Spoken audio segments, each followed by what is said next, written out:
Let's begin. What's good, y'all? It's your boy Fro Thizzle in the building.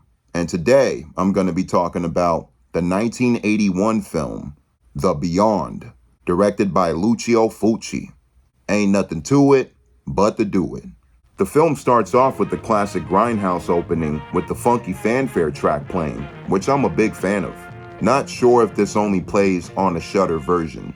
Our lead character, Liza, inherits an old creepy hotel as a last resort in her life. When the hotel starts to get renovated, a handful of gnarly accidents occur. As the film goes on, we find out that the hotel is built on one of the 7 gateways of hell. This was a film that I never got to fully finish, but I recently got to for the first time. And for the most part, I enjoyed The Beyond. The acting isn't all that great, and the dubbing is laughably noticeable. But the kills are mean-spirited, ugly, and very impressive to look at.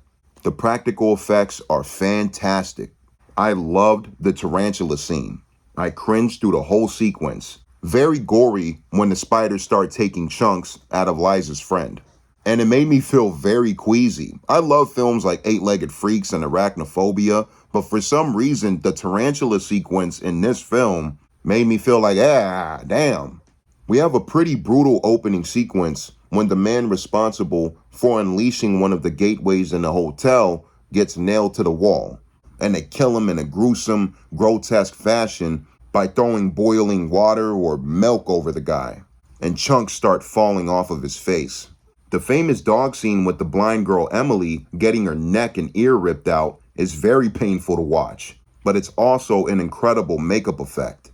I thought the makeup design on the possessed folks looked creepy and unnerving to me, especially Plumber Joe, who might be the creepiest dead guy out of the bunch. Love the camera work. There's a handful of one takes and a lot of tracking done by Fulci.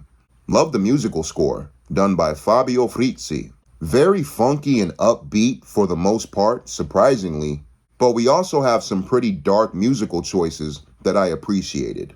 I love the overall set design of the hotel. It looks creepy and it gives a great atmosphere. The editing is a bit funky at times. The blind girl Emily runs out of the house, then Liza runs out of the house, then it's transitioning between them running out of the house. If I remember, the scene was just weird. Who the fuck edited this scene? There's a handful of run, bitch, run, or why are you making that dumb decision moments.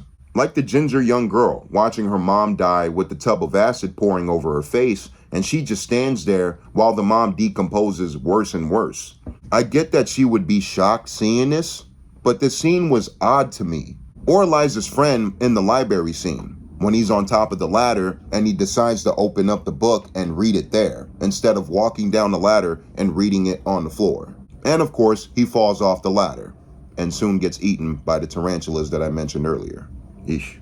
There's a huge continuity fuck up in this film. At the hospital near the final act, John the doctor is shooting his revolver and killing as many dead guys as he can. This guy must have shot a revolver at least 50 times with no sight of reloading. Very goofy mistake. Liza and John are unknowingly going deeper and deeper down the hotel, and they eventually reach hell, where they fade away and become a part of it. I wouldn't say I was disappointed with the ending.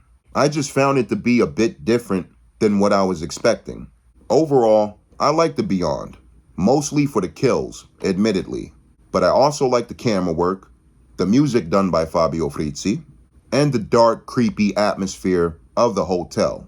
I'm gonna give The Beyond a 7.5 out of 10. But that's it, y'all. It's your boy Fro Thizzle. Do me a favor and click that bell next to the subscribe button so y'all can get notifications when I upload.